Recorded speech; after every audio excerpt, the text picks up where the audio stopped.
Hello dear students, Sigma Gurukul YouTube platform पर आपका बहुत बहुत स्वागत है।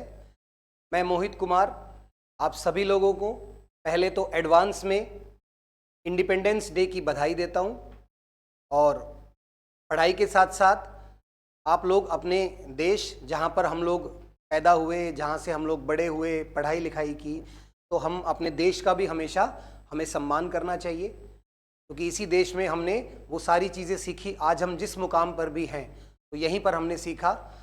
हमें अपने देश को भी हमेशा सर्वोपरि रखना है। ठीक है, तो चलिए बच्चों, हम आज हमारी क्लास 9 स्टार्ट होने वाली है और हमेशा की तरह उम्मीद करूँगा कि आप पूरी मेहनत के साथ, पूरी शिद्दत के साथ और पूरा ध्यान लगाकर क्लास को देखेंगे। और कोई भी डाउट होगा, कोई भी दिक्कत होगी तो आप मुझे बताएंगे, मैं वो डाउट ज़रूर सॉल्व करूंगा। वैसे मेरी कोशिश रहती है कि कोई डाउट ना आए, लेकिन फिर भी अगर किसी बच्चे को प्रॉब्लम आती है तो मुझे बताएं। तो चलिए शुरुआत करते हैं एक नए सेशन की।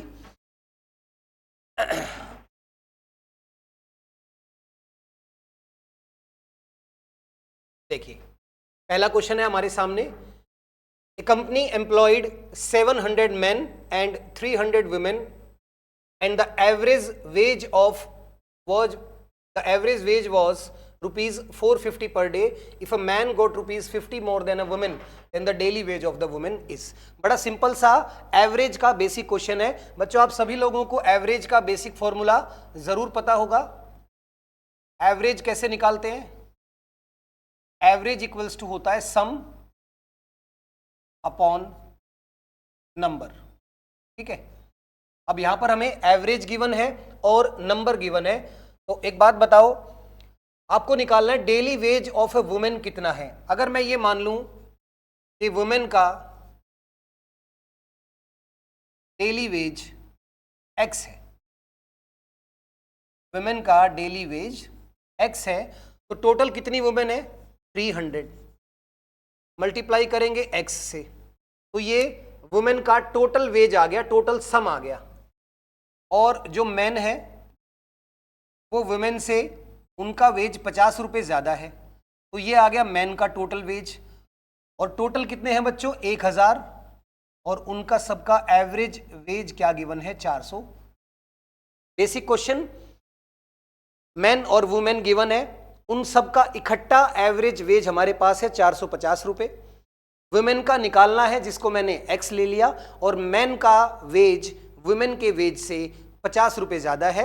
तो वुमेन का अगर एक्स है, नंबर ये, तो number into average sum of women, number into average sum of man, और sum of women plus sum of man होगा टोटल सम के इक्वल। अब इसको हम लोग सॉल्व कर लेते हैं। 300x प्लस ये हो जाएगा 700x, 7 इंटू 5 35,000 इक्वल्स टू 45 और 4 0 यानी कि 4,50,000। ये आ गया 1000x इक्वल्स टू 4,50,000 में से 35 माइनस करोगे तो ये आ जाएगा 4,15,000। और 3 0 से 3 0 कैंसिल हो जाएंगी, तो x की वैल्यू आ गई 415। यही हमें निकालना था। ये होगा daily ways of a women. ठीक है ना, वेज का मतलब होता है रोजाना का भत्ता या रोजाना दिहाड़ी जो होती है, उसमें डेली वेज उसको बोलते हैं। तो रोजाना एक महिला 415 रुपये कमाती है। तो बेसिक सा क्वेश्चन था। अगर आपको एवरेज का बेसिक फॉर्मूला आता है तो बड़े आराम से ये क्वेश्चन आप सॉल्व कर लेंगे। चलिए आगे बढ़ते हैं। ABC are 3 angles of a triangle if A minus B is 45। देखिए, हमें गिवन है किसी ट्रायंगल में 3 एंगल है ABC, A minus B 45 degree है और B माइनस सी हमारे पास कितना है? 15 डिग्री। अगर हम इन दोनों को जोड़ देते हैं तो B से B कैंसिल हो जाएगा और मेरे पास एक और चीज आ गई, A minus C is 45 plus 15 60 degree. अब देखिए, आपको निकालना क्या है? Angle A। एक बात आप सभी जानते होंगे कि 3 एंगल का सम हमेशा किसी भी ट्रायंगल में 180 डिग्री के बराबर होता है, 180 डिग्री। अब मुझे यहां पर A के साथ साथ B और C की वैल्यू रखनी पड़ेगी।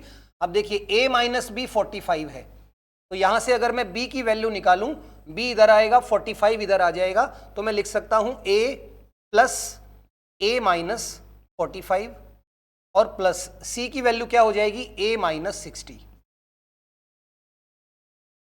180 डिग्री। ठीक है, तो यहां से मैंने सभी को a में बदल दिया, क्योंकि मुझे क्या निकालना है, जो निकालना है सबको उसी में चेंज कर दो। अब यहां से देखो हो गया 3a, ये हो जाएगा 105, उधर जाके प्लस हो जाएगा 3a इक्वल्स टू 180 और 105 कितना हो जाएगा बच्चों, 285।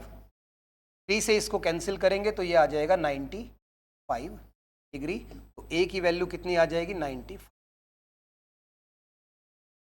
तो ये भी बहुत ही सिंपल सा क्वेश्चन था, इसमें कोई हमें ज्यादा एक्सप्लेन करने की कोई नीड है नहीं। फिर भी आप इस क्वेश्चन में, कुछ बच्चे इस क्वेश्चन में ऑप्शंस भी लगा देते हैं, आप लगा सकते हैं। जैसे मान लीजिए कि आपने 75 मान लिया a, तो 75 में से अगर हम क्या माइनस करें, 30, तो b हो गया 30, a 75, b 30 और 30 में से 15 माइनस करेंगे तो 15, लेकिन इनका टोटल 180 नहीं आया। फिर हम a को लेते हैं 95, 95 में से क्या माइनस करना पड़ेगा, 40, तो 95, 40 और 95 में से 50 माइनस करना पड़ेगा, 95, 50 और 35, तो इनका टोटल भी क्या आ जाएगा, 180। यानी कि आप ऑप्शन से ले सकते हैं, a को ऑप्शन से ले लिया 95, तो b हमारे पास कितना आ जाएगा, 50 और c आ जाएगा 35। c कैसे आया, देखो b माइनस c 15 है, तो c कितना होगा, 35 होगा, तीनों को ऐड करोगे 180 आ जाएगा। तो आप इस क्वेश्चन को ऑप्शंस के थ्रू भी सॉल्व कर सकते थे, लेकिन ये भी कोई मुश्किल काम नहीं था। हाँ, आपको कि अगर कैलकुलेशन बहुत फास्ट है तो आप इस क्वेश्चन को ऑप्शन लेके भी सॉल्व कर सकते थे। ठीक है, नेक्स्ट। अब देखिए अगेन, ये क्वेश्चन अगर हम लोग सॉल्व करेंगे तो ये अच्छा खासा बड़ा क्वेश्चन है, लेकिन बच्चों कभी कभी अलजेब्रा में मैं आपको हमेशा बोलता हूं कि अगर वैल्यू पुट हो जाए तो उससे बेस्ट तो कुछ भी नहीं है, वैल्यू हो ही ना पुट तो बात अलग है। अब यहां थोड़ा सा ध्यान देना, हमें गिवन है, देखो ये 2a plus 3b equals to 4, ठीक है, यानी कि ये दोनों मिला के 4 है। अब ये अगर इसको मैं मान लूं कि ये 2 है और इसकी वैल्यू भी मैं मान लूं कि ये 2 है, तो 2 प्लस 2 4 आ गया। अब हम यहां से a और b की वैल्यू निकाल लेते हैं। देखो ये अगर 2 है, 2a, तो a की वैल्यू क्या आ जाएगी, 1, और अगर ये 3b भी 2 के इक्वल है, 3b इक्वल्स टू 2, तो यहां से b की वैल्यू क्या आ जाएगी, 2/3। बस हो गया हमारा क्वेश्चन सॉल्व। अब हमें क्या निकालना है, 16a की पावर 4, a है 1, तो 1 की पावर 4 और प्लस 81 इंटू बी की पावर 4, मतलब 2/3 पावर 4, यही हमें निकालना है। तो ये 16 हो जाएगा, 3 की पावर 4 81 होता है, तो 3 कैंसिल हो जाएगा, 2 की पावर 4 16 होता है, 16 प्लस 16 हमारा आंसर आ गया 30। नहीं तो बच्चों इस क्वेश्चन में सबसे पहले इसकी क्यूबिंग करनी पड़ेगी, क्यूबिंग करके इसका यूज करके हम लोग ए बी निकालेंगे, उसके बाद स्क्वायरिंग करनी पड़ेगी। इस क्वेश्चन को बहुत लंबा किया जा सकता है। अगर आप इस क्वेश्चन को किसी बुक में या किसी भी ऑनलाइन प्लेटफॉर्म पर देखेंगे तो बहुत जगह आपको इसका सॉल्यूशन थोड़ा सा बड़ा मिलेगा। आप लोग ट्राई भी करके देखना, इसकी क्यूबिंग करना और इसका यूज करके ए और बी की वैल्यू निकालना, देखना ये क्वेश्चन बहुत देर में सॉल्व होगा। लेकिन अगर आप थोड़ा दिमाग लगाएं तो अलजेब्रा में 10 में से 8 बार वैल्यू पुट हो जाती है। अब मुझे आइडिया कैसे आया, दो चीजों का टोटल 4 है, तो मैंने दोनों को 2-2 लेट कर लिया। 2a 2 है तो a 1 हो गया, और 3b 2 है तो b की वैल्यू आ गई 2/3। मैंने यहां वो वैल्यू रख दी और बड़े आराम से जो क्वेश्चन शायद 1 मिनट हमारा वेस्ट कर देता, उसको हमने 5 या 7 सेकेंड में सॉल्व कर लिया। यही काम आपको एग्जाम में करना है। जितना टाइम बचाएंगे उतने ज्यादा क्वेश्चन अटेम्प्ट कर पाएंगे, उतना ज्यादा आपका स्कोर अच्छा होगा। और वैसे तो प्री क्वालिफाइंग है, लेकिन मैं खाली एसएससी को फोकस नहीं करता, जितने भी कॉम्पिटिटिव एग्जाम आप देते हो उसमें सबसे ज्यादा रोल किस चीज का है कि आपने कितना जल्दी क्वेश्चन को सॉल्व किया, वरना तो इसको स्क्वायरिंग और क्यूबिंग करके भी सॉल्व किया जा सकता है। आप लोग ट्राई करना, अगर आप नहीं कर पाए तो इस क्वेश्चन को मैं बेसिक कंसेप्ट से भी बता दूंगा। पर अभी क्योंकि हम प्रैक्टिस सेशन है और मैं कोशिश कर रहा हूं कि जल्दी से जल्दी आपके बहुत सारे पेपर करा दूं, तो इसलिए मैं यहां पर ज्यादा लेंदी मेथड नहीं लेता हूं। फिर भी किसी बच्चे को लगे कि सर इस क्वेश्चन का लेंदी मेथड बता दो, तो मुझे कमेंट बॉक्स में लिखना, तो मैं इसका लेंदी मेथड भी आपको बताऊंगा। अदरवाइज मैं आपके ऊपर छोड़ता हूं, इसको कंसेप्ट से भी निकाल के देखना। हिंट यही है कि आपको स्क्वायरिंग और क्यूबिंग करनी पड़ेगी, तब इसका आंसर आएगा। ठीक है, यहां पर हमने वैल्यू पुट से ही काम चला लिया और हमारा आंसर आ गया 32। चलिए next question. The import and export of a country in lakh rupees during a certain period of time is given in the following bar graph. Read the bar graph carefully and answer the following questions. What is the average export? हमें क्या निकालना है? Average export during the given period of time. यानी कि हमें सारे जो exports हैं उनका एवरेज निकालना है। कितना इजी क्वेश्चन है। सब सारे के सारे एक्सपोर्ट्स को ऐड कर दीजिए और उसको डिवाइड कर दीजिए नंबर से। ठीक है, तो सारे के सारे एक्सपोर्ट कितने हैं? एक्सपोर्ट आपको गिवन है ये वाला जो ऑरेंज कलर में है, ये एक्सपोर्ट है। नंबर बच्चों थोड़ा सा ब्लर है तो मैं इसको लिख देता हूं। पहला नंबर है 825, दूसरा नंबर है 1014, third number is 1240 plus fourth one is 1522 और लास्ट है 1650। और ये टोटल कितने हैं? 1 2 3 4 5। इसको 5 से डिवाइड कर देना तो ये आपका आंसर आ जाएगा। और इसका जो आंसर आएगा बच्चों वो ए ऑप्शन आएगा। आप लोग इसको कैलकुलेट करना और मुझे आंसर बताना। ए ऑप्शन आंसर आएगा। ठीक है, 1250.2।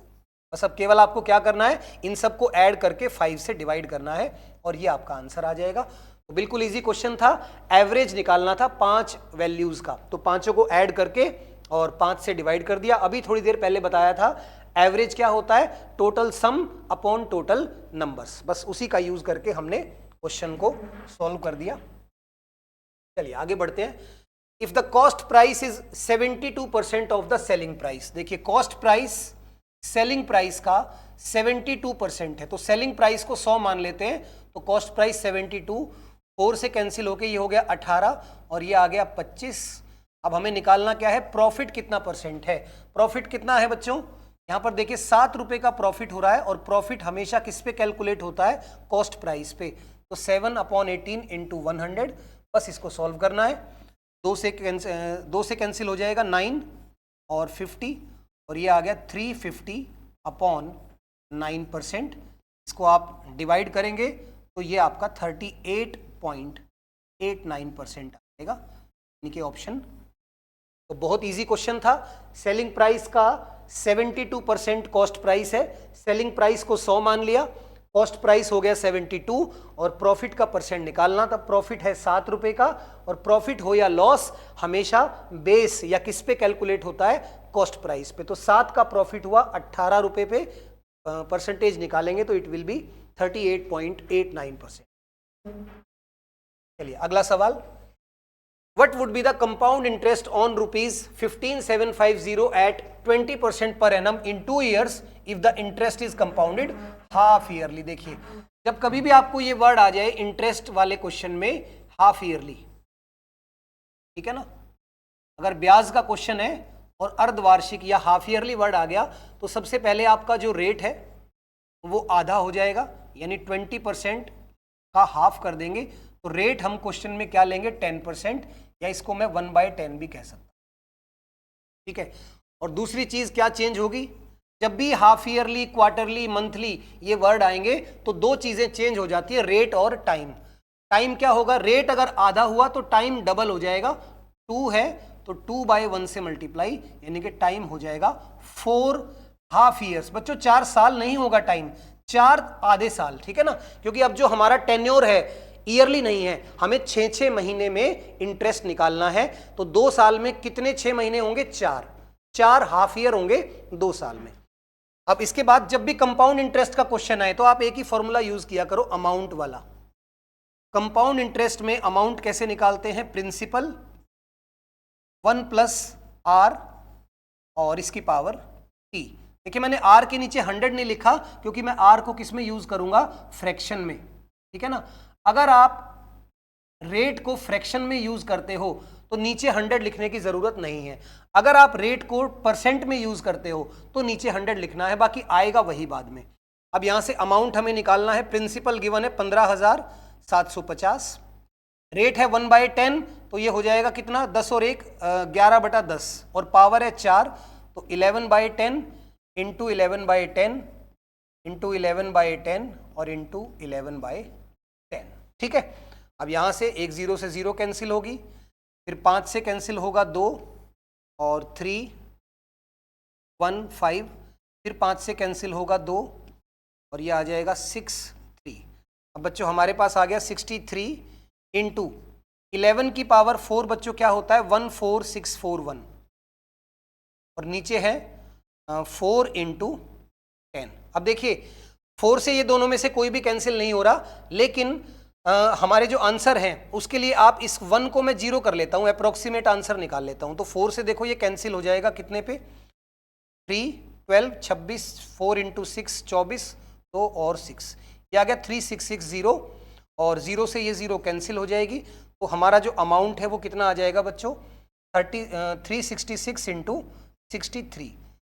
इसको सॉल्व करेंगे तो ये हो जाएगा 18 19 और ये हो गया 10 और दिस इज 36 3 39 और 18 और 3 21। तो हमारा जो अमाउंट है वो आ गया 8 5 0 3 और 2। हमारा जो अमाउंट है बच्चों वो लगभग कितना आ गया, हमने एक को थोड़ा कम किया था तो ये भी थोड़ा कम आएगा 23058। लेकिन हमें क्या निकालना है इंटरेस्ट, तो इसमें से प्रिंसिपल को माइनस कर दो 15,750। तो बच्चों ये 7308 रुपए आ जाएगा और सबसे क्लोज ऑप्शन कौन सा है, फोर्थ वाला 730। देखिए ध्यान रखना, मैं आपको हर क्लास में एक बात समझाता हूं कि 2 से 3 क्वेश्चन या 4 क्वेश्चन या 5 क्वेश्चन थोड़े से कैलकुलेटिव जरूर आएंगे।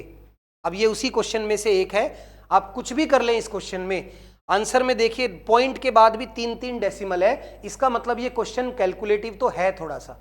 अब आप इसमें थोड़ा सा टाइम कैसे बचा सकते हैं कि बिल्कुल एग्जैक्ट आंसर ना निकाल के आप लगभग आंसर निकाल ले, नजदीक आंसर निकाल ले। तो मैंने क्या किया, 4 से यहां कैंसिल नहीं हो रहा था तो मैंने उसको 0 करके कैंसिल करके और अमाउंट आ गया, अमाउंट में से प्रिंसिपल माइनस कर दिया और जैसे ही अमाउंट में से प्रिंसिपल माइनस करेंगे तो क्या आ जाएगा CI। मेरा जो CI आया वो 7308 और ऑप्शन में है 7309, तो यही हमारा आंसर होगा। एक ऑप्शन 5 भी है बट ज्यादा नजदीक कौन है 7309, तो यही अपना आंसर होगा। तो कभी कभी अप्रोक्सीमेशन यूज कर लिया करो, जब ऑप्शन या जो आपका आंसर है वो डेसिमल में जा रहा है तो वहां पर आप लोग अप्रोक्सीमेट आंसर निकाल के भी 10 में से मैं तो ये कहूंगा 9.99, 100 में से 99 बार आपका सही होगा और इतनी एक्यूरेसी बहुत है। अगर 99% आपकी एक्यूरेसी है तो आप उस चीज को यूज करिए, ठीक है। कोई फायदा नहीं है कि आप बिल्कुल एग्जैक्ट आंसर निकाल लें, डेसिमल में जाएं, वेस्टेज ऑफ टाइम है। जो क्वेश्चन 1 मिनट में पूरा, वैसे भी इस क्वेश्चन में आपको लगभग 1 मिनट लग जाएगा और अगर आप डेसिमल निकालने जाओगे तो 20-30 सेकंड और वेस्ट हो जाएंगे। तो ये क्वेश्चन 1 मिनट के अंदर तभी होगा जब आप थोड़ा सा अप्रोक्सीमेशन का इस्तेमाल करोगे। तो कभी कभी लगभग आंसर निकालना भी सही रहता है और आंसर आपको मिल ही जाता है, 100 में से 99 बार मिल जाता है। चलिए आगे बढ़ते हैं। A policeman sees a chain snatcher at a distance of 500 metre. देखिए एक पुलिस वाला और एक चोर, उन दोनों के बीच में 500 मीटर की दूरी है। पुलिस वाला यहां खड़ा है और जो थीफ है वो यहां पर है। दोनों के बीच में 500 मीटर की दूरी है। पुलिसमैन की स्पीड हमें गिवन है 15 मीटर पर सेकंड और चोर की स्पीड हमें गिवन है 5 मीटर पर सेकेंड। अब आपको क्या निकालना है, when the chain snatcher is caught by the policeman, what distance will the chain snatcher have covered। देखिए अभी इनके बीच में 500 मीटर की दूरी है।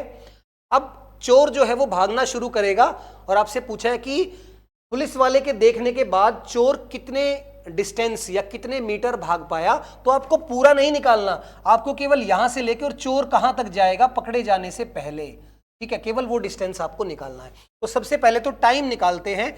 जब भी चोर पुलिस वाला क्वेश्चन आए तो सबसे पहले टाइम निकालो कि कितनी देर में पुलिस वाले ने चोर को पकड़ लिया। और टाइम कैसे निकलता है, डिस्टेंस अपॉन रिलेटिव स्पीड, ठीक है। तो डिस्टेंस तो इन दोनों के बीच में है 500 मीटर और रिलेटिव स्पीड क्या हो जाएगी, 15 और 5 का डिफरेंस, यही होती है रिलेटिव स्पीड, यानी कि 10 मीटर पर सेकेंड। इसको 10 से डिवाइड करेंगे तो इसका मतलब चोर कितनी देर में पकड़ा गया, 50 सेकंड में। अब हमें निकालना है चोर का डिस्टेंस। डिस्टेंस क्या होता है, स्पीड इनटू टाइम। चोर की स्पीड है 5 गिवन है और टाइम कितना लगा 50 सेकंड, तो आंसर आ जाएगा 250 मीटर। यानी पकड़े जाने से पहले चोर कितने मीटर भाग पाया, 250। ठीक है, तो ये क्वेश्चन भी बहुत टाइम स्पीड डिस्टेंस में बड़ा कॉमन सा क्वेश्चन है, चोर पुलिस वाला। जब भी ये क्वेश्चन आए पहले ये निकालो कि टाइम कितना लगा, उसके बाद जो पूछा है ऑप्शंस के अकॉर्डिंग या क्वेश्चन की नीड के अकॉर्डिंग आप अपना आंसर दे दो। चलिए अगला सवाल, a number when divided by 7 leaves remainder 4। देखिए कोई नंबर है, जब इसको 7 से डिवाइड करते हैं तो divisor into quotient, quotient given नहीं है तो हम लोग क्या लेट करेंगे 1 और रिमाइंडर क्या बचा 4। एक नंबर को 7 से डिवाइड किया, कोशेंट गिवन नहीं होता तो 1 मान लेते हैं, 4, तो नंबर हमारे पास आ गया 7 और 4 11। फिर कहता है उसी नंबर के अगर स्क्वायर को 7 से डिवाइड करें, 11 का स्क्वायर हो गया 121, 121 को 7 से डिवाइड करेंगे तो 17 पे जाएगा 119 और आपका रिमाइंडर क्या आ जाएगा 2। तो ये क्वेश्चन पिछली क्लास में भी आया था या उससे पिछली क्लास में आया होगा कि जब किसी नंबर को डिवाइड करने पर आपको केवल क्या गिवन हो, डिवाइजर और रिमाइंडर, यानी कि जिससे डिवाइड किया और जो रिमाइंडर बचा शेषफल। अगर भागफल गिवन नहीं है, कोशेंट गिवन नहीं है, तो कोशेंट को आप लोग क्या लेके चलेंगे 1, फिर उसके बाद आपका क्वेश्चन आराम से निकल जाएगा।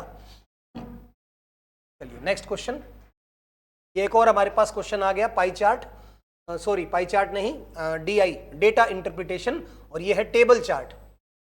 तो इस टेबल में हमें गिवन है कि एक 2015, 2016, 17 5 सालों में एक कंपनी में कितने बिजनेस एनालिस्ट ने ज्वाइन किया, लेफ्ट किया, कितने अकाउंटेंट्स ने ज्वाइन किया, लेफ्ट किया, कितने सेल्स रिप्रेजेंटेटिव्स और कितने पियोन्स। ठीक है, अब निकालना क्या है, ड्यूरिंग द ईयर्स गिवन, यानी कि 5 साल में difference between total number of business analyst, यानी सबसे पहले total number of business analyst जिन्होंने ज्वाइन किया, तो आपको इन 5 को ऐड करना है। ये कितना है 80 प्लस 63 प्लस 78 42 और 67, ये टोटल नंबर ऑफ क्या है बिजनेस एनालिस्ट। मैं BA लिख रहा हूं, आप ध्यान रखना ये क्या है बिजनेस एनालिस्ट जिन्होंने ज्वाइन किया।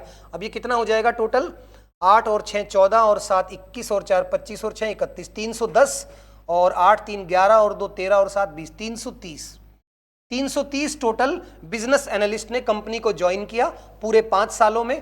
और इसका डिफरेंस बताना किसके साथ, difference between total number of business analyst who joined the organisation and total number of sales representatives who joined the organisation. यानी अब हमें किसकी वैल्यू निकालनी है, सेल्स रिप्रेजेंटेटिव्स का भी टोटल निकालना है। तो सेल्स रिप्रेजेंटेटिव कितने हैं 50 प्लस 46 प्लस 38 प्लस 34 प्लस 20, तो इसको ऐड करेंगे ये हो जाएगा 5 4 9 3 12 3 15 और 2 17 170 और 6 और 8 14 4 18 2 20 190। तो 330 और 190 में क्या डिफरेंस होगा 140 का।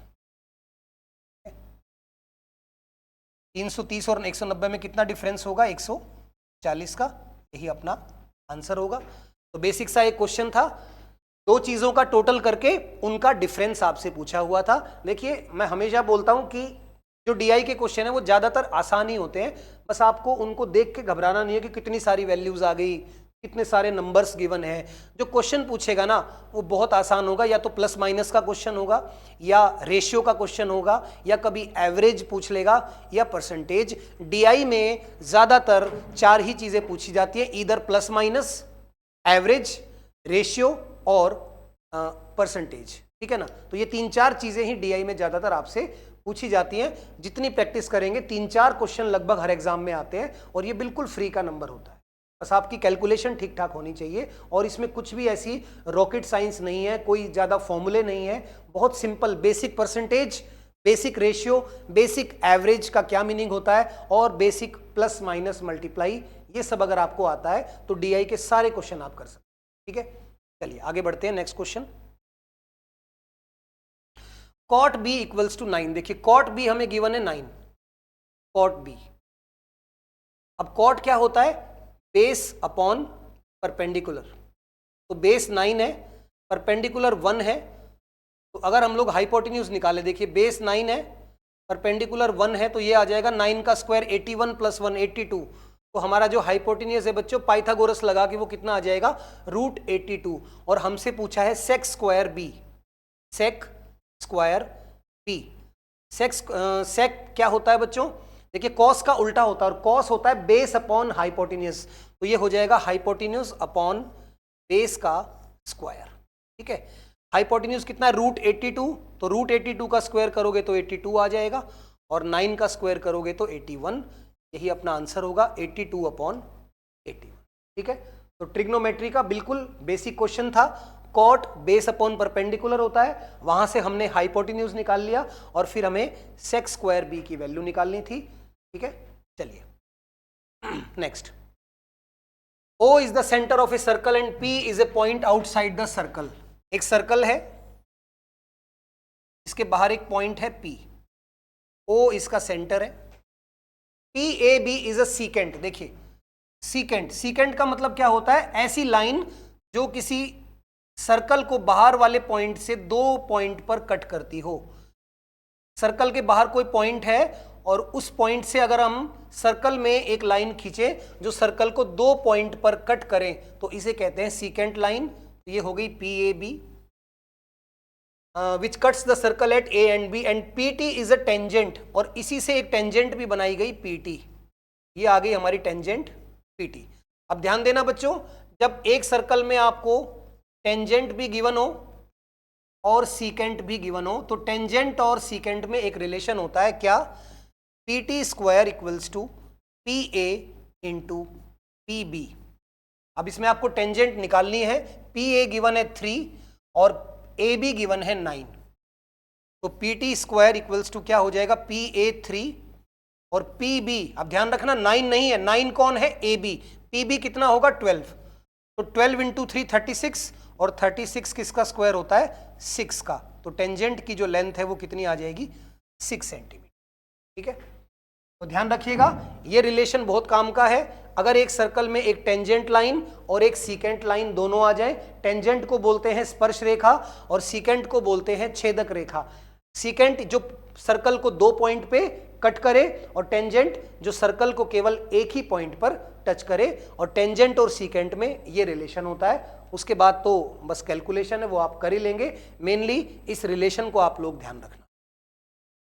चलिए नेक्स्ट क्वेश्चन। देखिए क्या क्वेश्चन आ गया। अब क्या दिन आ गए हैं कि SSC CGL ग्रेजुएट लेवल में ये सवाल आ रहे हैं। मल्टीप्लाई कर लीजिए सीधा, मल्टीप्लाई नहीं करना चाहते तो इसको लिख सकते हैं 100 - 5 और 100 + 5। ये हो गया A - B, A + B, यानी कि A स्क्वायर - B स्क्वायर, 10,000 - 25, और आंसर इज 9975। ठीक है, तो दोनों काम कर सकते हो, सीधा मल्टीप्लाई भी कर सकते हो अगर आपकी मल्टीप्लाई तेज है, तो इसमें ऐसा कुछ है नहीं कि मैं बताऊं। आगे बढ़ते हैं नेक्स्ट।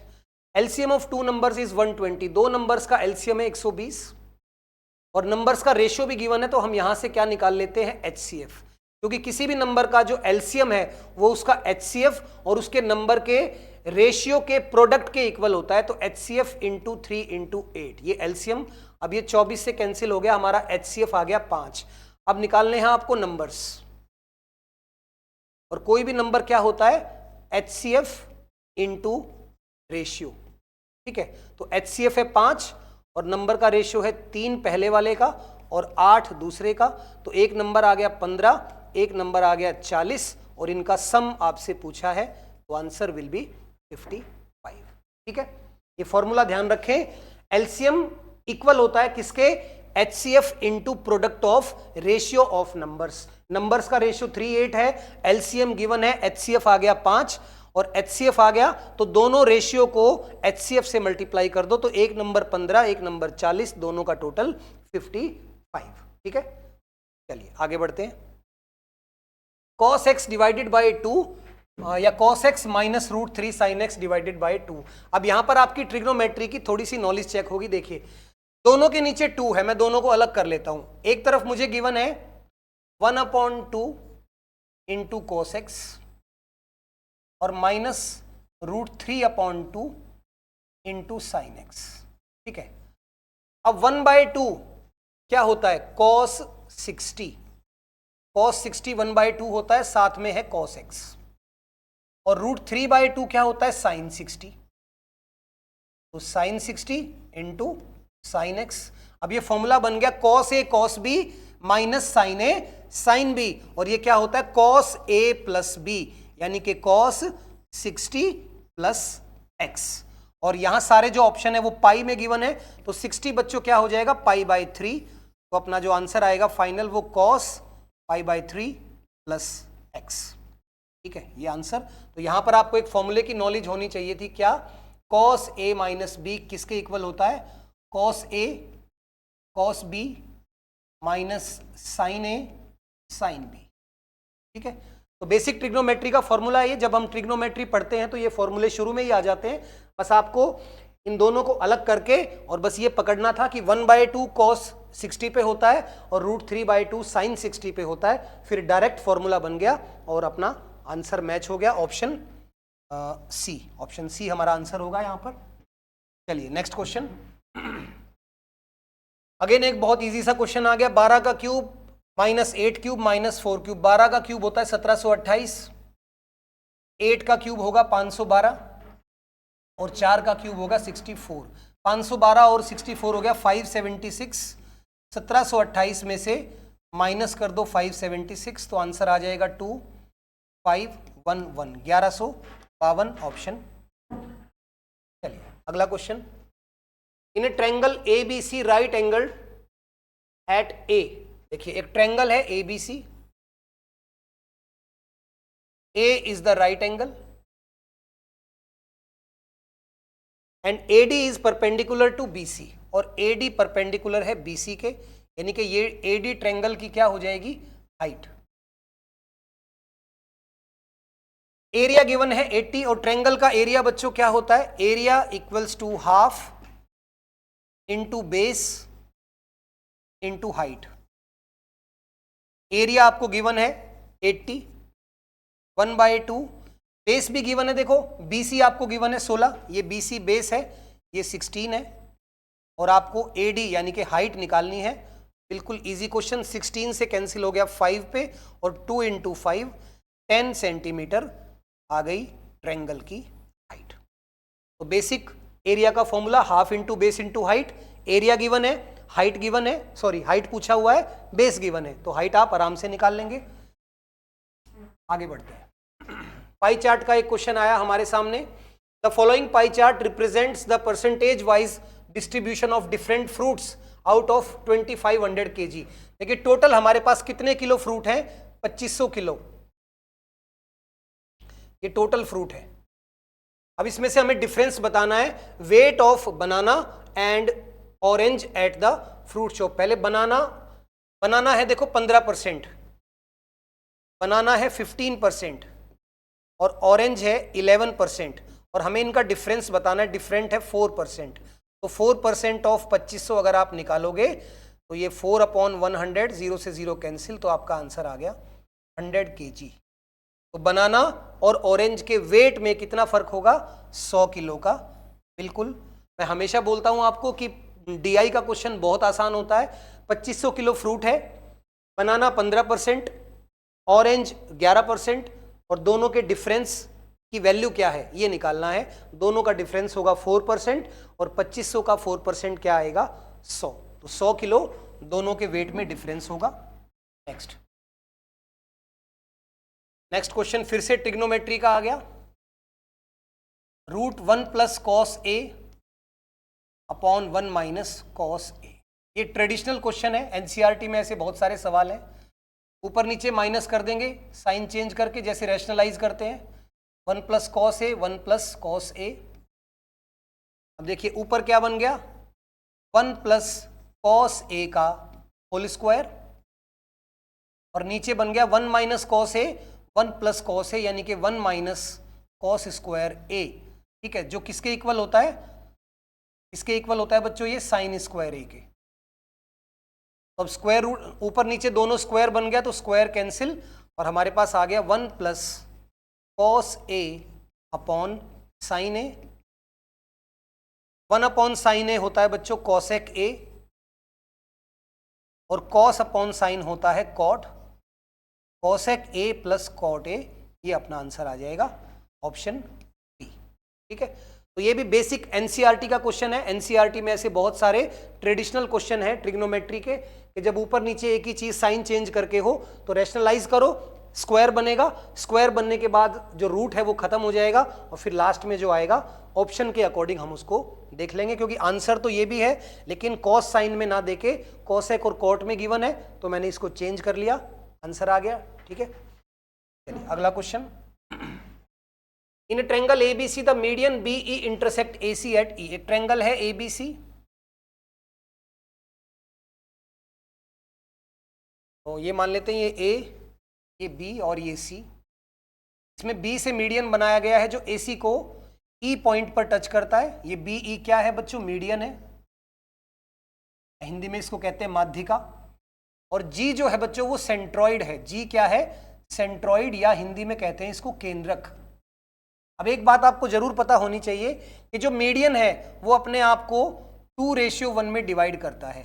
ठीक है ना, ये मीडियन की प्रॉपर्टी होती है कि मीडियन अपने आप को 2:1 में डिवाइड करता है। मतलब मीडियन में ऊपर वाला पार्ट 2 होता है और नीचे वाला पार्ट 1 होता है। अब ऊपर वाला जो पार्ट है वो 12 दिया हुआ है, अगर 2 की वैल्यू 12 है तो 1 की वैल्यू 6 होगी, और हमें निकालना था मीडियन की लेंथ 12 + 6 यानी कि 18 हमारा आंसर होगा। तो बिल्कुल बेसिक ज्योमेट्री, बेसिक ट्रिग्नोमेट्री आ रही है। और आजकल प्री लेवल पे बच्चों बेसिक ही आएगा पेपर, फिर मेंस में हम लोग थोड़ी सी जो मेहनत है वो अपनी और बढ़ाएंगे। प्री पे आप यही सारे क्वेश्चन अगर प्रैक्टिस करेंगे, फोकस करेंगे, हर एक चैप्टर के बेसिक्स को बस पढ़ के जाना, 25 में से 25 करके आओगे। ये मेरा प्रॉमिस है आपको कि ये क्लास को देखना सारी की सारी और अपने बेसिक्स पे काम करना, अपनी कैलकुलेशंस पे काम करना, तो आपके सारे क्वेश्चन सॉल्व हो जाएंगे। चलिए आगे बढ़ते हैं, नेक्स्ट क्वेश्चन लेते हैं। ये भी डीआई का एक क्वेश्चन आ गया, निकालना है आपको। एक टेबल गिवन है जिसमें कुछ स्कूल्स हैं और उसमें गेम्स हैं ए और बी। आपको रेशो निकालना है, total number of players participating in game A and participating in game B, यानी कि इन सबका टोटल करना है और इनका टोटल करना है। तो कर देते हैं, 9 2 11 और 8 19, 4 23 और 1 24। यहाँ आ जाएगा 2 3 2 5 2 7 और 1 8 2 10 4 14 और 1 15। ये आ गया 154। और वैसे तो आप यहीं से आंसर लगा सकते हो, देखो 154 का एक ही मल्टीपल है, कौन? 77। तो आगे करने की जरूरत नहीं है, यही हमारा आंसर होगा। डीआई में आपको केवल आंसर निकालना है, पूरा सॉल्व करने की जरूरत नहीं है। इधर आ गया 154। अब 154 ना तो 117 का मल्टीपल है, ना 67 का, ना 116 का, तो केवल 77 का डबल है ये। इसका मतलब यही आंसर होगा। कई बार मल्टीपल से भी आंसर आ जाता है, बाकी आप इनको भी टोटल करके रेशियो निकालेंगे, 2 से कैंसिल होगा तो यही आ जाएगा, क्योंकि इनको टोटल करोगे तो ये आएगा 234 और फिर 2 से कैंसिल करोगे तो 77 और 117 आ जाएगा। लेकिन पूरा निकालने की जरूरत नहीं थी, 154 से ही आपको पता चल जाना चाहिए। चलिए आगे बढ़ते हैं। mx + n is a factor of. mx + n किसका फैक्टर होगा बच्चों? अपने स्क्वायर का फैक्टर होगा। तो बस इसका स्क्वायर कर दो। स्क्वायर क्या होगा? m² x² + 2 mnx + n²। ये आपका आंसर होगा। आगे इसमें कुछ नहीं करना, इसका स्क्वायर है तो इसका फैक्टर जरूर होगा। आगे बढ़ते हैं। A triangle is right angled at B. एक ट्रायंगल बी पे राइट एंगल बनाता है, मान लेते हैं A B C. tan a is 5/12। tan a 5/12 और tan क्या होता है? परपेंडिकुलर अपॉन बेस, यानी कि ये 5 है, ये 12 है, तो बच्चों ये कितना आ जाएगा? 13। अब हमें निकालना है साइन ए, साइन बी, साइन सी। जब साइन ए लेंगे तो ये परपेंडिकुलर का काम करेगा, यानी कि 12/13, क्योंकि साइन बच्चों क्या होता है? Perpendicular upon hypotenuse. ठीक है, प्लस साइन बी। अब बी तो 90 डिग्री है, साइन 91 होता है, और साइन जब सी लेंगे तो फिर ये परपेंडिकुलर का काम करेगा, यानी कि 5/13। एलसीएम आ गया 13, ये होगा 12 + 13 + 5 विच विल बिकम 30/13, और फाइनल आंसर आ जाएगा 2:4/13 ऑप्शन। ठीक है, तो ये भी बेसिक ट्रिग्नोमेट्री था। आपको बेस और परपेंडिकुलर गिवन था, हाइपोटेन्यूज निकाल लिया, साइन निकालना है। साइन क्या होता है? P/H, बस वैल्यू रखी, आंसर आ गया। नेक्स्ट देखिए बच्चों, ये एक टेबल है, एक ट्रायंगल आपको गिवन है और आपको क्या निकालना है? Length of BC। BC की लेंथ निकालिए, यानी कि आपको x निकालना है, ठीक है ना, ये x आपको निकालना है। अब यहां पर कुछ बच्चों को शायद ना पता हो, देखिए हमारे पास केवल एक ही साइड है 10, बाकी दोनों साइड नहीं है, और एक एंगल है। जब एक साइड और एक ही एंगल आपको गिवन हो तो वहां पर साइड निकालने का एक ही तरीका होता है, साइन रूल। साइन रूल क्या कहता है, ध्यान देना, किसी भी ट्रायंगल में साइन रूल क्या कहता है, a upon sine a equals to b upon sine b equals to c upon sine c, ठीक है। a अपॉन साइन a मतलब अगर इसको मैं a मान लूं तो इसके ऑपोजिट कौन सा एंगल है, c, ठीक है ना। तो मैं क्या लिखूंगा, सबसे पहले मुझे निकालना है x, ठीक है ना, और x के ऑपोजिट कौन सा एंगल है, ये वाला एंगल, ठीक है ना, 30। तो सबसे पहले मैं लिखूंगा x अपॉन साइन 30। अब मैं लूंगा क्या, ये 10 इक्वल होगा 10, और 10 के ऑपोजिट कौन सा एंगल है, 90 डिग्री, तो मैं लूंगा साइन 90। अब साइन 90 तो 1 होता है और साइन 30 होता है 1/2, तो मेरे पास आ जाएगा, देखो नीचे 1/2 है तो 2 ऊपर जाएगा, 2x इक्वल्स टू 10, और x की वैल्यू हमारे पास कितनी आ गई, 5 सेंटीमीटर। ये अपना आंसर हो जाएगा। तो साइन रूल को ध्यान रखना, साइन रूल तब लागू होता है जब आपको एक ही साइड गिवन है और एक ही एंगल गिवन है और दूसरी साइड आपको निकालनी है, तो यहां पर आप साइन रूल लगा सकते हैं, ये साइन रूल होता है, ठीक है। चलिए आगे बढ़ते हैं। With an average speed of 45 kilometre per hour a train reaches it's destination on time. जब एक ट्रेन 45 किलोमीटर पर आवर की स्पीड से जाती है तो वो टाइम पे पहुंच जाती है, और जब वो अपनी स्पीड को 30 कर देती है तो 15 मिनट लेट हो जाती है। अब बच्चों ध्यान देना, इस क्वेश्चन में आपको दो स्पीड गिवन है और टाइम गिवन नहीं है, लेकिन टाइम का डिफरेंस गिवन है। याद रखना, जब भी किसी क्वेश्चन में डिफरेंस ऑफ टाइम गिवन हो, जब भी किसी क्वेश्चन में डिफरेंस ऑफ टाइम गिवन हो तो वहां पर डिस्टेंस निकालने के लिए आप सीधा एक फॉर्मूला अप्लाई करना, और ये हर बार लगेगा, बस याद रखना टाइम नहीं, टाइम का डिफरेंस गिवन होना चाहिए। तो डिस्टेंस कैसे निकलता है, product of speeds upon difference of speeds into difference of time. ये फॉर्मूला बच्चों आप हमेशा लगा सकते हो ऐसे किसी भी क्वेश्चन में जिसमें आपको दो स्पीड गिवन हो और टाइम नहीं, टाइम का डिफरेंस गिवन हो, टाइम का गैप गिवन हो, और टाइम का डिफरेंस है 15 मिनट का फर्क आ रहा है जब स्पीड चेंज होती है। तो डिस्टेंस निकाल लेते हैं, एक स्पीड है 45, एक स्पीड होगी 30, दोनों स्पीड का डिफरेंस कितना होगा 15, और टाइम का डिफरेंस है 15, लेकिन ये मिनट है और ये आवर्स में है, तो मिनट को भी हम लोग आवर्स में चेंज कर लेते हैं, तो ये हो जाएगा 15/60। अब 15 से 15 कैंसिल और 30 से 60 कैंसिल, 45/2, यानी कि आपका जो डिस्टेंस है वो आ गया 22.5 आवर्स, ठीक है। सॉरी, टाइम नहीं, डिस्टेंस निकालना था बच्चों, किलोमीटर। क्लियर? इस फॉर्मूले को याद रखना, अगर कभी आपको किसी क्वेश्चन में क्या गिवन हो, टाइम गिवन ना होके टाइम का डिफरेंस हो और दो स्पीड गिवन हो, तो डिस्टेंस आप हमेशा इस तरीके से निकाल सकते हो। चलिए last question, the expenditure on the salary of C is 1/4 and savings 1/3। तो एक्सपेंडिचर और सेविंग का रेशियो बताना। देखिए कितना आसान क्वेश्चन पूछा, एक्सपेंडिचर भी गिवन है, सेविंग्स भी गिवन है, और दोनों का रेशियो आपको निकालना है। एक्सपेंडिचर है सैलरी का 1/4 और सेविंग सैलरी की 1/3, दोनों का रेशियो तो क्रॉस मल्टीप्लाई कर दो, आंसर आ जाएगा 3:4, ठीक है। तो बच्चों ये था आज का सेशन। 2-3 क्वेश्चन कैलकुलेटिव थे, 2-3 क्वेश्चन थोड़े से सोचने वाले थे, एक अलजेब्रा का बहुत अच्छा क्वेश्चन आया था वैल्यू पुटिंग वाला। तो कुल मिलाकर आज की क्लास में मुझे 25 में से 8 से 10 ऐसे क्वेश्चन लगे जिसमें आप कुछ ना कुछ नया सीखेंगे। तो बच्चों क्लास को एक बार देखना, समझ में ना आए तो 2 बार देखना, अगर 2 बार देखने के बाद भी ना समझ में आए तो बच्चों मुझे बताना, कमेंट बॉक्स में लिखना। जिस क्वेश्चन में भी आपको प्रॉब्लम आई वो क्वेश्चन मैं फिर से बताऊंगा, फिर से सॉल्व करवाऊंगा। बस आप लोग इसी तरीके से मेहनत करते रहिए, मेरे साथ जुड़े रहिए।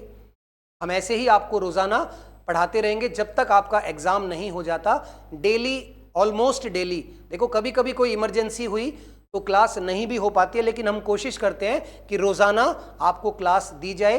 अब जैसे कल गेजेटेड हॉलीडे है तो हो सकता है, चांसेस आर देयर कि हम लोग सेंटर ना ओपन कर पाएँ और 1% क्लास ना हो, लेकिन कोशिश है कि कल भी शाम को क्लास होगी।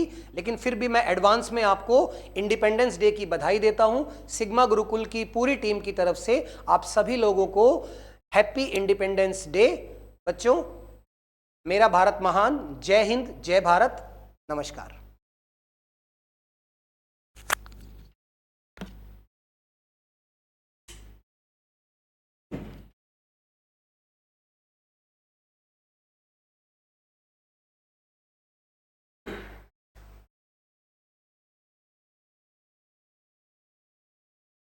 देर लगी।